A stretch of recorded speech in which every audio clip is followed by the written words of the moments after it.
We just kind of hang out, see if anybody joins in tonight.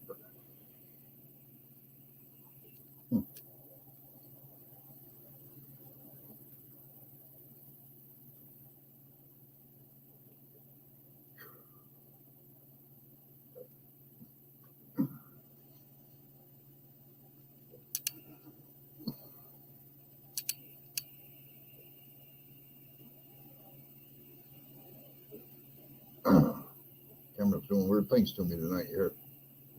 Just wait and see if anybody joins in. Well, to see one person in here, we'll give it a go.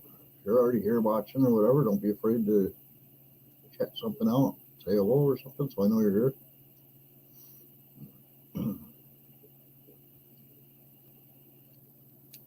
There we go, Ramblin' Peach. How we doing? Okay, guys, so I lied. I said I was going to be doing it out of my print shop this time, but believe it or not, that room is a disaster area right now. We have been hit with a whole lot of orders.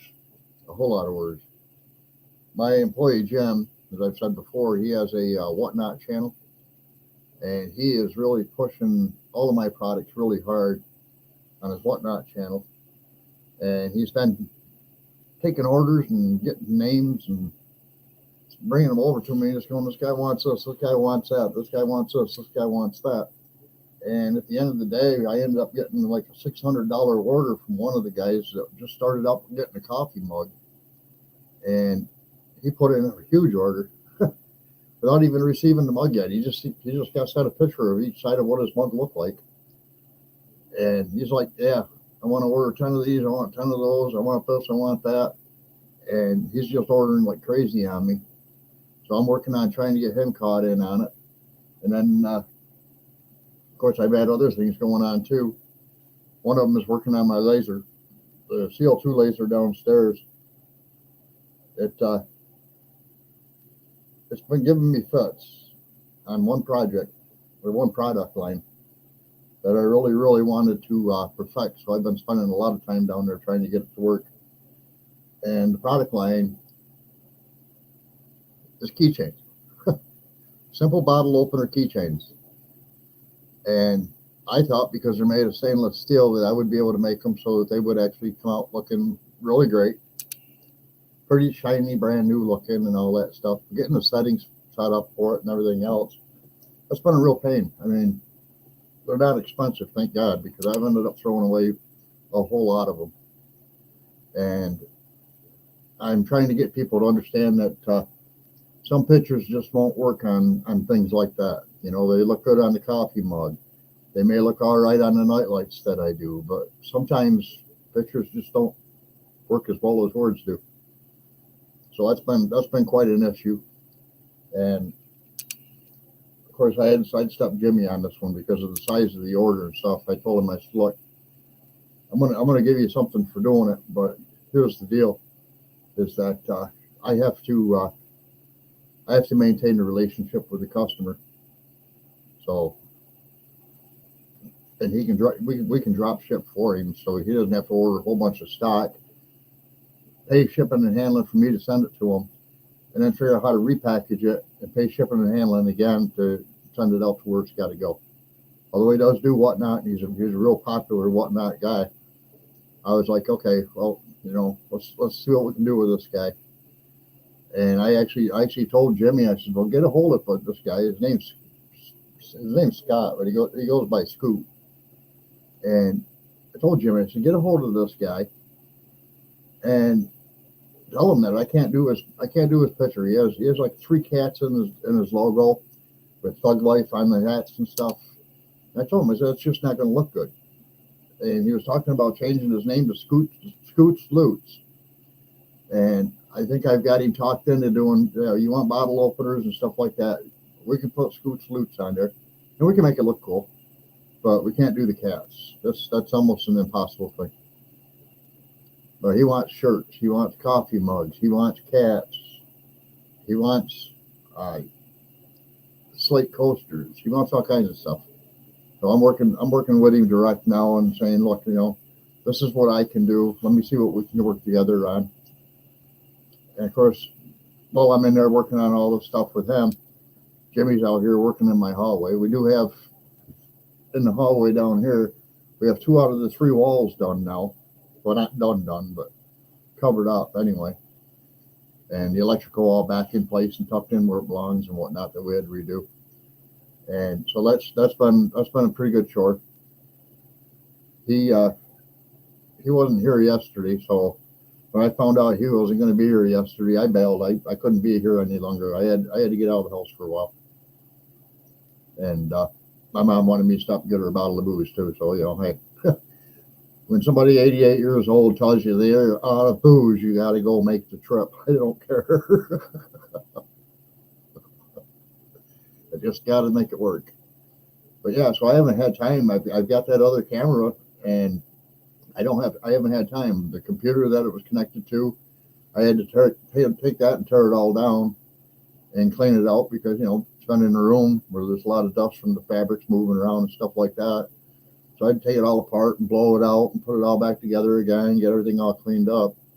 And once you know, you plug it back in, you get it all started back up again. And the first thing that happens is you got a whole day's worth of extra upgrades that have to be put on from Microsoft and Firefox and all these other ones. So I didn't get a chance to work with any of that stuff. The other computer that I was using down in my downstairs back patio, that one doesn't have a camera built into it. So the camera I'm using now, I had to use with that one. And it also doesn't have a microphone input. So I can't do what I wanted to do with that computer. I do have other options, but the problem is that they're all older options, and I'm not too sure I want to play with that option. I may end up going to another desktop computer that I've got in that room that's fairly new and works really well, and see what I can set up for that. But like I said, my print shop right now, it's a disaster zone. I've had those packages I showed you last week delivered. I've had new boxes delivered for shipping coffee cups, and I've had all kinds of stuff being delivered for doing what I'm doing. And because the room already has so much in it, there's really no storage area. So my next plan is I'm going to start downgrading some of my music equipment. I mean, I've got like 5 or 6 guitars, a 6-string banjo, a PA system, and my good guitar amp, another little amp down in my living room I don't use at all. So I'm going to start listing these things up on Marketplace and see what I can get for them. When I get ready to move, I'm not taking them all with me anyway. I think I'll probably take just 1 or 2 guitars, probably just one. And as far as that goes, a buddy of mine said to me the other day, he says, "You've been out of work for 2.5 years. You should be playing guitar every day." And I said, "Dude, I've been out of work for 2.5 years, and I think I played guitar twice." Twice. Once was at a annual birthday party that I used to sponsor. And that was only because they couldn't get their DJ, and they called me up and said, "Hey, can you come over and do this birthday party?" "Yeah, absolutely, but I'm not bringing all the equipment with me. I can't carry it out of the house." My foot was still messed up. And so I went and I did that. I did take 2 guitars with me because I heard there was another guy there that played. But when I got there, he would not touch the guitar. He would not touch it.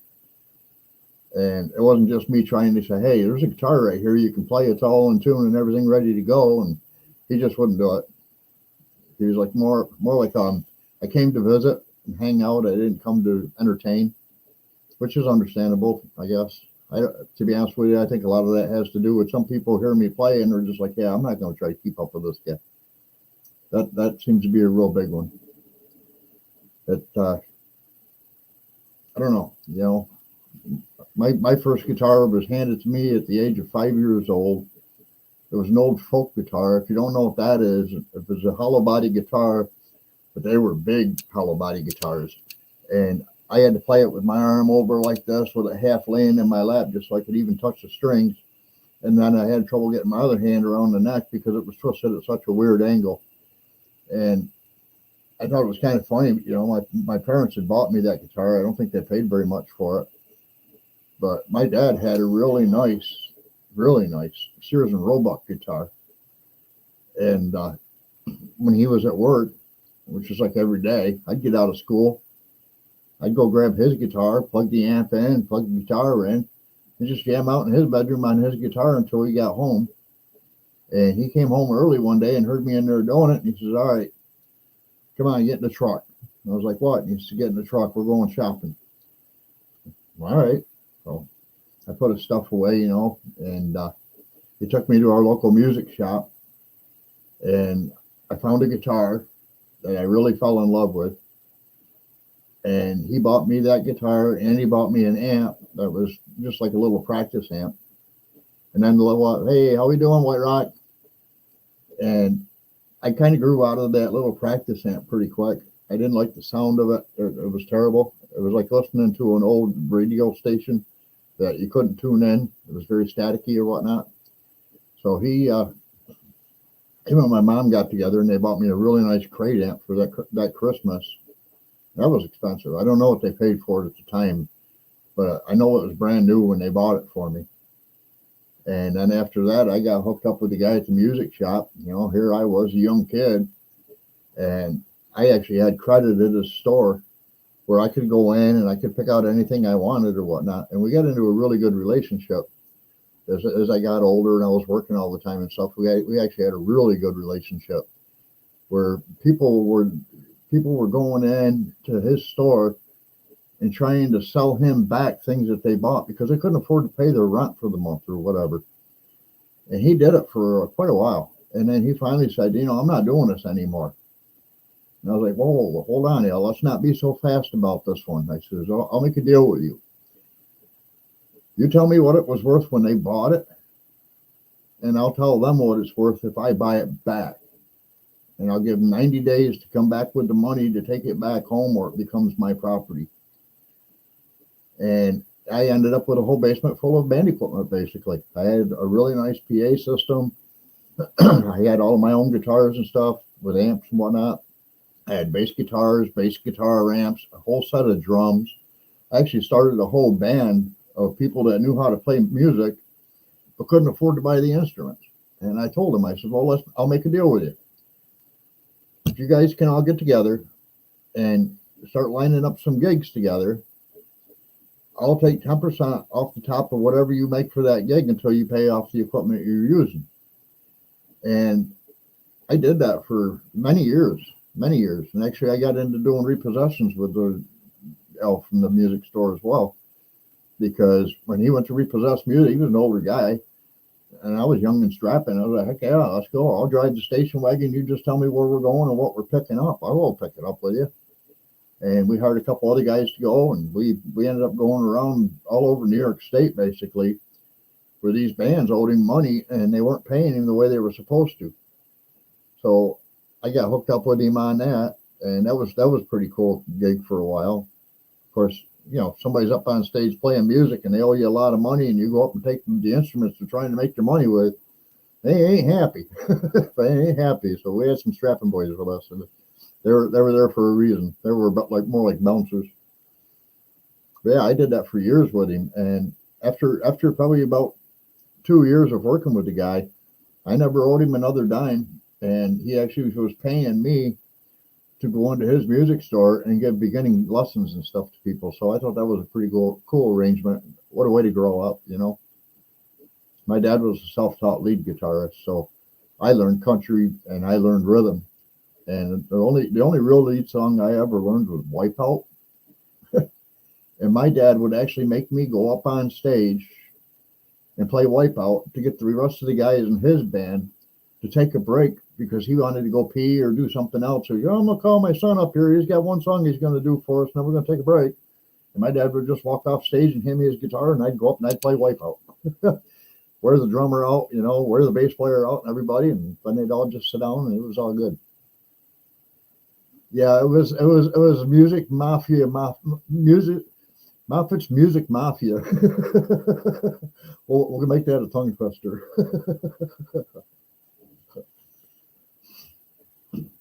Yeah, it was an interesting part of my life. In the military, I was when I was in the Army, I actually got an Entertainment NCO of the Year award for taking all of our troops aside, and we were at Fort Leonard Wood, Missouri, actually at the time, And I told him, I says, well, these guys all have guitars and amps and stuff with them. I flew in on a plane. I couldn't bring mine, but these guys all got them. If you all want to go out into the courtyard, we'll all go out there and we'll all hang out there. And we just happen to have a whole lot of people that like drinking beer. Yeah, words are hard. I'll get gooder at it. We got them all out into the yard, and of course we had a lot of beer drinkers there. And none of the other guys wanted to play, so they left me up there all by myself. And I said, all right, here's the deal. I know songs by the song, by the title, not by the artist, because there's a lot of them out there that are written by somebody and sung by many. And I may know a version that's not the version, you know what I'm saying? So I told him, I says, if you can name a song and I can play it, you owe me a beer. If you name a song and I can't play it, we'll go to the next person. I kept them entertained for hours. And when I got done, I woke up the next morning sleeping underneath the pine tree out in the courtyard. It was quite ironic.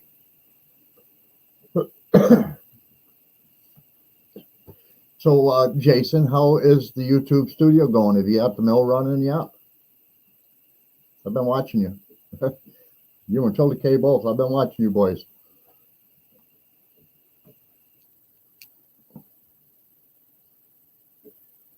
That's funny. It's like everybody has their own projects going on, like Eric over at Tilda K, they're working on their projects over there.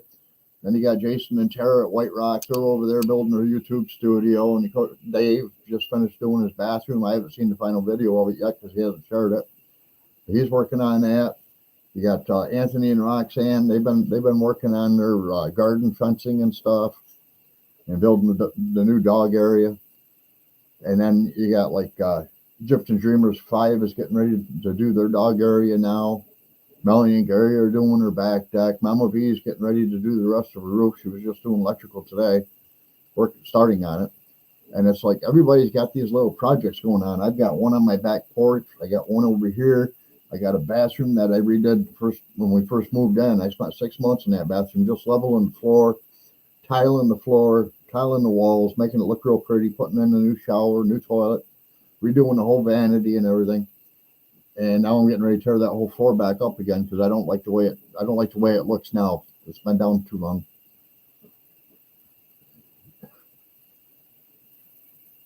You're not supposed to be taking a couple days off. You just put one out how you're missing the family. They're not taking days off. Come on, guys. Well, that's not true. I just got done watching Melanie and Gary before I came on, and they took the day off today. They had a gender revealing party. But yeah, I don't blame you for going thrifting. I know Jason probably likes it as much as I do. I do it quite a lot, actually. I just found the local store here that I didn't know existed. And the first thing that caught my eye when I walked in was a whole section of brand new doors. They got exterior doors, interior doors, all kinds of doors. And I found, I don't know if they still have it because I haven't gone back. I don't have my truck available right now, which kind of stinks. But I'm going to go back, and if this one particular door is still in that store, it was a white fiberglass louvered door, beautiful door, brand new. Never even been put on hinges. There's no doorknob on it. There's no frame with it or anything. It's just a blank door. They had that listed for $50, and I went to Lowe's to price the same door just to get an idea of how much they would cost. And at Lowe's, it was a special ordered door that was $179. So trust me, I got the money now. I'm just procrastinating on getting back over there. I don't know what their store hours are either, but I'm going back over there, and I am going to buy that door because when we do this back patio back here, we're building a really big closet in there because, like I said, you never have enough storage, and somebody could use that as a bedroom basically once it's all done because it'll have heat and all that stuff out there too. And I'll go over with the new Hyundai and just say, hey, I want to buy this door and carry it out to the parking lot, drop the back seats of the car down, slide it in as far as I can, and bring it home. You know, it's not that far away. They had some really nice exterior doors. If I hadn't already found a good deal for one on that room, I could have got a really nice door for probably a third of the price of what it would be if I went to the store and bought it. And they're all brand new. Every one of them there was brand new doors. I think a lot of them are special ordered doors and things like that, where people will order it and then they decide they don't want it after it gets brought in. So the store gets a little bit of a kickback for putting it back on the shelf. And if nobody else wants it within a certain period of time, then whoever wants to buy it can buy it. But they'll take it to this place and just donate it so they get their write-off on the door. And then these guys can sell it for whatever they want. Yes, where there's a will, there's a way. I fully encapsulate on that one. And that's one of my things. You know, like right here in New York right now, it's 13 degrees outside. Last week it was 54. Just the other day it was 45. Friday actually it was 45. I got up this morning and had to do a mail run, and because none of my employees that work on the weekends drive, pretty much. One does, but he wasn't working today, and the post office is only open till noon. So pretty much every Saturday I get stuck doing the mail run. And I walked out the door like I knew what I was doing. I didn't look at the temperature or nothing else. I'll tell you what, I had my winter coat on, but I had it unzipped, and I'm just ready to walk out that door. I stepped out onto our porch, and that wind caught a hold of me. It was 19 degrees out, and the wind chill factor was like 10. I was like, okay, wait a minute. Let me zip my coat up. Holy crap. Let me go back inside and zip my coat up. It's too cold out here. And it was just to walk from the house out to the seed house and carry the mail from there to the car. And it was like 3 trips all told, because there was like two big bags of mail that had to go out. Plus there was 2 sheets of paper for the post office that they used to scan to tell them what's in each bag. And then I drove to the post office, got out of the car there. Just as I opened the door to get the first bag out, the wind blew so hard I could hardly hold the door open. So I had to set that one on the sidewalk, open the next door, pull the other one out, reach in and grab those 2 sheets of paper and try to hold it all together and carry it all in. Each bag can weigh up to 75 pounds. And I'm going to say we were really close to probably 70 pounds in each bag. Mind you, I weigh 130, so it used to be 150 when I was working all the time, but I haven't worked in 2.5 years. So it's like, okay, it was pretty chilly. Yeah, Jason, don't rub it in. I'm actually hoping our weather breaks again. Yeah, last week was 54 all week long, and I told Jimmy, I said, boy, if I'd known it was going to be that warm outside, you and I would have been out here working on the back porch instead of in here working on the hallway and doing different things, monkeying around.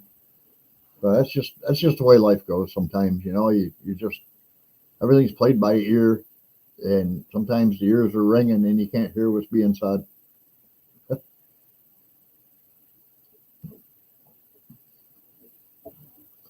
Yeah, so I didn't get a chance to get the other camera working, and the lapel mic didn't have a place to plug into the computer I wanted to do it with, and it was just a real pain in the neck. And I was like, all right, well, we'll skip it for this week. Besides that, like I said, the room is trash, so I got my work cut out for me tomorrow, going in there and cleaning that out.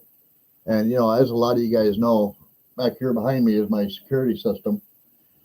It was 3 cameras, now it's down to 2 because I'm slowly disassembling it. I do a lot of purchases through Amazon, and one of the things by doing that with Amazon is I get Amazon reward points, and I was able to purchase a lot of things, but number one was a brand new full color indoor outdoor day night security system and it normally was $267. I didn't pay a dime for it. Shipping, handling, everything. I ordered it one day, it was here the next.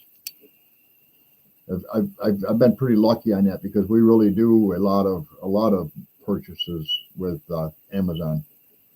I'm gonna say a good probably 90% of everything I do for the business is either done through Sticker Mule or through Amazon for, you know, like our inks for the printers. I can give Amazon $1,000 payment today, and Leo come in here tomorrow and tell me, hey, I need more ink for this printer and this printer. Well, there goes another $1,000 or more.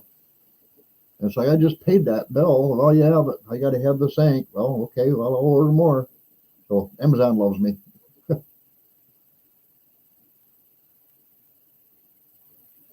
Yeah, I'll be honest with you. The Amazon reward points is awesome.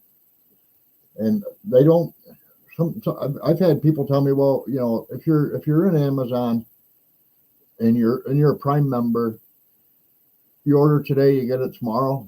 That's not necessarily true. It was for these keychains. I had some already in stock, and this guy wants to order a bunch of them, and I'm like, all right, well, if he's going to do it, and Jimmy, of course, wants to do it for his show, as things to give away. So if you guys are going to do that, I need to get some more in. I ordered them, and that was another item. I didn't have to pay anything for it because the rewards point covered it. I don't pay attention to that. I don't pay attention to that part of it at all.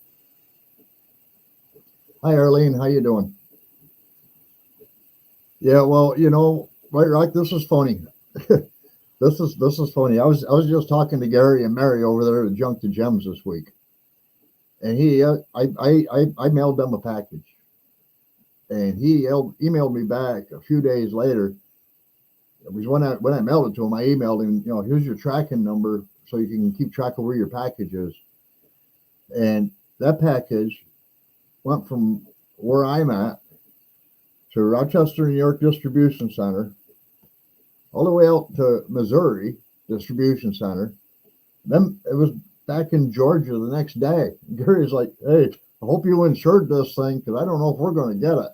I was like, well, it says it's going to be going your direction. They did get it. They got it a couple of days ago. But I was like, that's funny. We see that happen all the time. We order seeds. They'll come from one location, and then they'll be almost right to us. And then you look at the tracking to find out what day and time they're going to be here, and they're back over to where they started or even farther. We've had packages go from Utah to here, to California, back to here, down to the other part of Pennsylvania, back up to here. It's like, come on, guys, you're missing our house every time you go by. Well, that's cool, Bell. I'm telling you guys are the reason why I want to go to Arkansas. I don't like this cold. I don't like all the snow we get. And they've actually said that we might even be getting more before this winter's out. I don't know. Actually, I don't know if any of you guys heard this, but there's a thing on YouTube from a guy named Geography Jeff. And he's talking about some kind of potential big earthquake out in the central part of America. I don't remember how he worded what it was. Some kind of a fault line, but it doesn't sound like it's local. But it is. It covers like the edge of both Oklahoma right straight up through the U.S. pretty much. So Arkansas is in that circled area. I don't know how big the circle was. I didn't really pay attention. I just know it showed it where Oklahoma was the only state that was lit up right beside the blast area or whatever you want to call it. So I'd like to think that that's not going to happen anytime soon. That's California weather. They can keep it, but I guess as long as you know what you're doing when you're building your properties and stuff, it don't matter.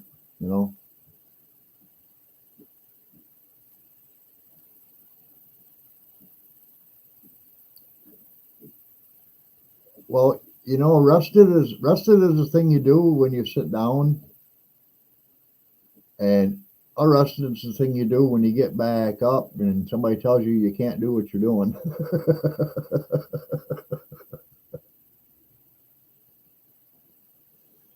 But, yeah, so I don't know how true that earthquake thing is going to be or whatever for you guys' area or whatnot, but hopefully not. Yeah, I was just in the news today too. I don't know how many people seen this. 1 year ago, almost to the day, was when we had those so-called hot air balloons going over the United States and flying over top of all of our military bases and stuff. Well, apparently, another one was spotted over Colorado, and the Pentagon scrambled jets to go out and take it down because they didn't want the same fiasco they had last year. They don't know if it was a Chinese balloon or what it was, but they know it wasn't a weather balloon. But they took it down, and I guess they're scrambling people there now to figure out what all it was and what kind of technology it had built into it or whatever. But I'm glad to see they took it down. A lot of people said, well, if they go shoot that out of the sky, they're just wasting a whole lot of money. It's just a balloon. I'm like, hey, you know what? We found out after they shot the last one down, that was the second one, that first one didn't even get shot down. They just let that one drift back home. The second one they finally did shoot down after it got all the way from West Coast to East Coast. And they found out that was loaded with all kinds of like tech equipment and stuff. So, you know, if somebody in Colorado says, hey, there's a balloon flying over my house, and they scramble a jet and shoot a rocket at it or whatever, more power to them, you know, more power to them. Our country's been showing its weak side for far too long not to take a stand on its own. I know our own government, she's got me giggling. Right here in New York, Kathy Hochul, I call her Kathy Hopeless. She had gone on to a news station and made the statement that New York now has 175,000 illegal immigrants, most of which are living in New York City, which is taxing the New York ability to be able to take care of them, and they need federal help. And I'm like, no, you don't need federal help. Your friend, our president, was the one that opened the darn border up. You want help? Just go tell him, close the border back down. You know, they say, oh, it's going to take, Congress has to act on it. Congress doesn't have to act on nothing. Hey, Treasure Hunter Neil, how we doing? Congress doesn't have to act on nothing. Joe Biden did go to Congress to have it opened up. He doesn't need to go to Congress to have it shut down. You know, Donald Trump didn't go to Congress to get anything done. But yeah, I mean, it's, to me, it's, you know, sorry about the politics part of it, but I am so fed up with this. Okay, sorry about the politics, but we'll throw one more at you.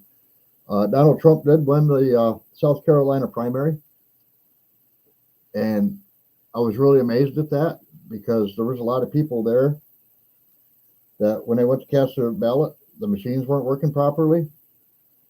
And even one of the people that was the ballot overseer said, well, we're having a lot of issues right now because the internet's down. I'm like, wait a minute. I thought the internet wasn't supposed to be connected to the voting machines. Apparently they're saying they don't work if they aren't.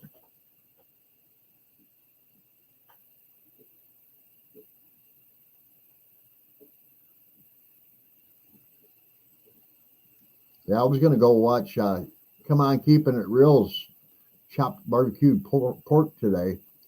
But good Lord, he's dragging that cook time out. I think it's almost an hour. I will watch it, but we'll see what happens there. Sheriff Joe Arapio, yes. I like that guy.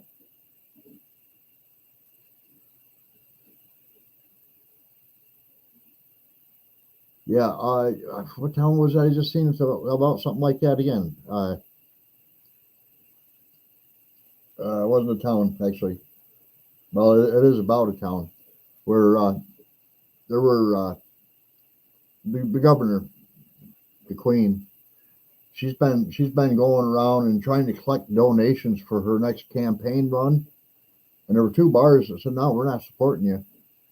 She had the cops go in, raid them, and shut the bars down because they would not give her a donation. You want to talk about pay to play? Holy crap.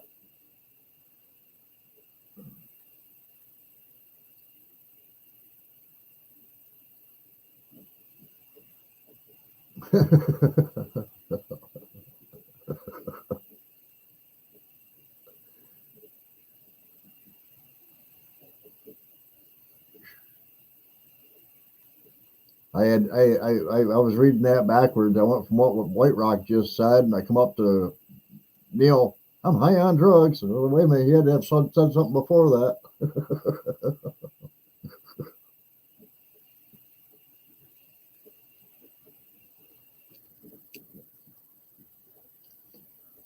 So, guys, anybody got any questions or anything? You know, I mean, any special topics you want to gab about or whatnot? I'm kind of running out of things to say here tonight. I do want to kind of cut it a little bit short anyway because I've still got to go down and fill my belly up, but that was my fault. I pulled out something to cook for dinner and I didn't realize what time it was when I took it out of the freezer. And I went down to check on it at about 6:30 and it wasn't thawed out yet. So I'm like, yeah, well, we're 300. I think we're just over 300 varieties now, Jason. Sorry. Yeah, well, I run out of words when my stomach starts yelling at my head saying, "Eat, eat, you fool, eat."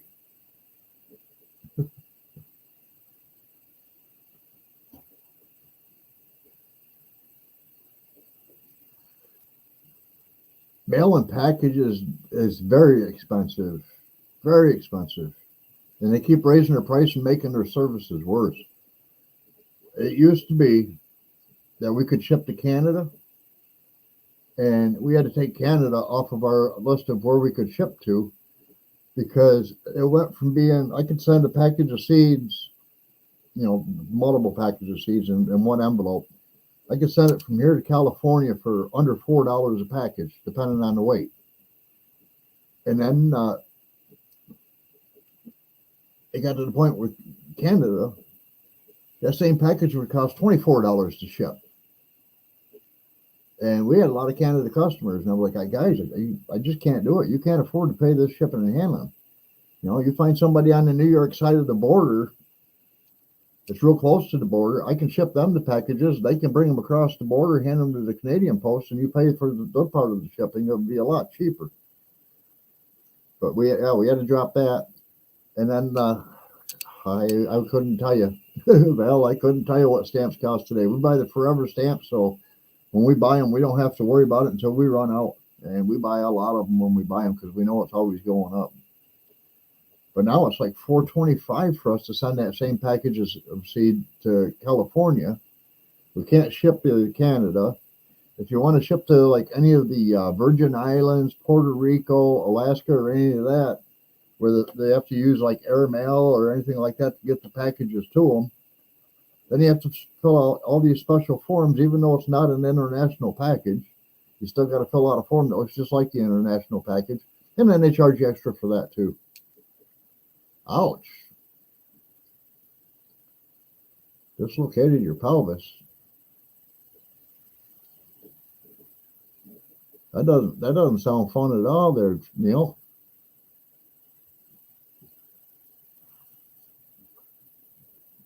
You broke what was already cracked. No. Wow. How big of a package or how heavy a package was it, Bramble Peach? Well, that's not good either, Neil.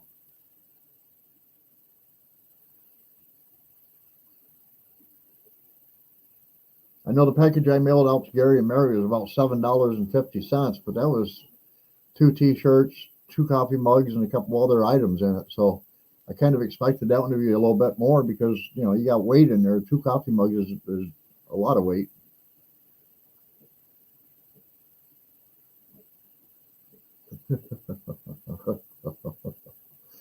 Cross your fingers, Val. If she did, you won't find it for about 2 weeks because the post office is bringing it to Cortland, New York first.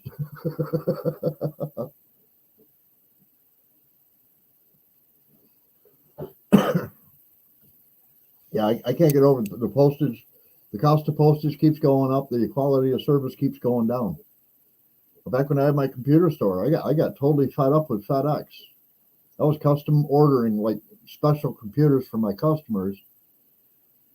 And I'd get a message saying, well, we left the package on your back porch or whatever. That was the one I remember the best. We left the package on your back porch. And I was like, I don't have a back porch. So I reached out to the FedEx supervisor for the area.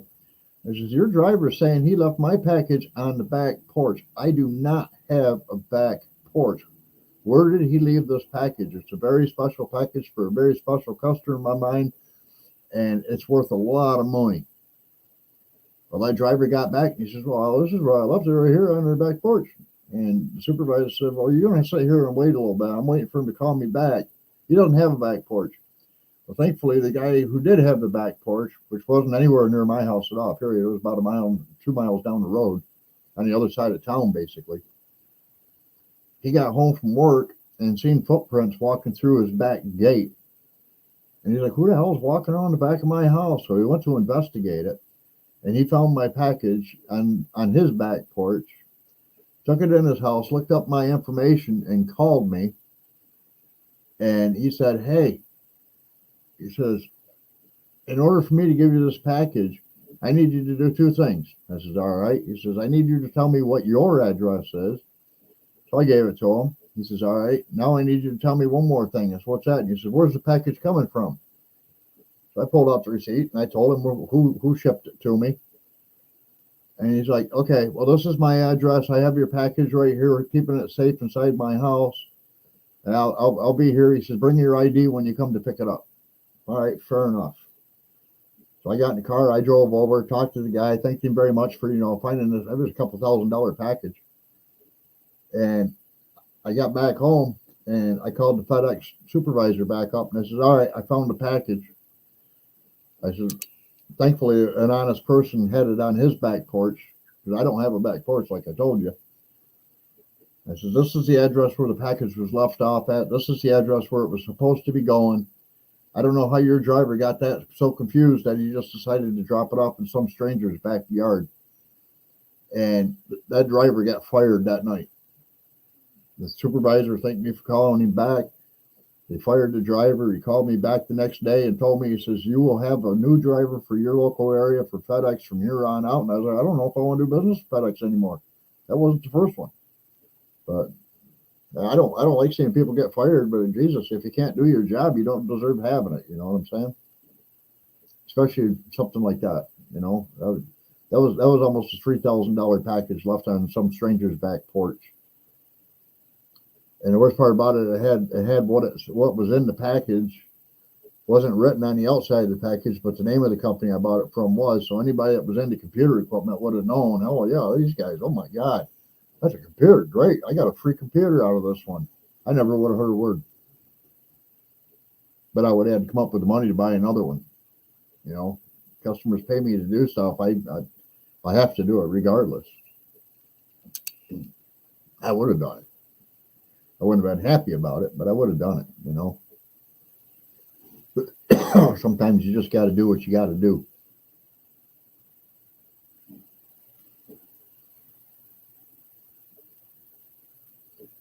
All right, guys. Well, I guess we're going to cut this one short. Like I said, my stomach's talking to me, and my head's running out of things to say. Just waiting for something to come in and not something to come out. So we'll cut this one short. Everybody have a great night. We'll be back here next Saturday. Hopefully, like I said, in the print shop doing something in there. That's my goal. Until then, no, I have not found any land yet, Melva. I am still looking. I found a really nice plot in Yell County. I reached out to the realtor, and that's as far as it went. The realtor never reached back to me, and the property has since been sold. So I've still got my eyes open. I'm really looking for. Yeah, I'm gonna enjoy both of those, Jason. The first one I've been kind of sipping on here while we're doing this, but the second one, yeah, I gotta eat some of that. I'd even go for just a piece of pie right now. I'm hungry. But yeah, so hopefully we can do this out here in the print shop next time. That's my goal. I've got a new light to put up in there, so it'll be a little bit better lighting and a few other things going on. Yes, they do, Jason. Especially that one, because they never got back to me, and I was really interested, and I had money to put on the property to get the closing going, but apparently they didn't think it was important enough to call somebody in New York, which is weird because you'd think they'd want to call somebody from New York to come out there. All right, well, guys, we'll talk to you next Saturday. Like I say, hopefully we'll be in the print shop. I'm going to try to get things cleaned up this weekend, tomorrow, probably tomorrow now. And got a few other things I got to do in there yet, but we'll see where we go with it. All right, I'm going to end this one early. Everybody have a good weekend. Enjoy the rest of your night. And don't forget, you've got Gillum Farms coming on next. See y'all later.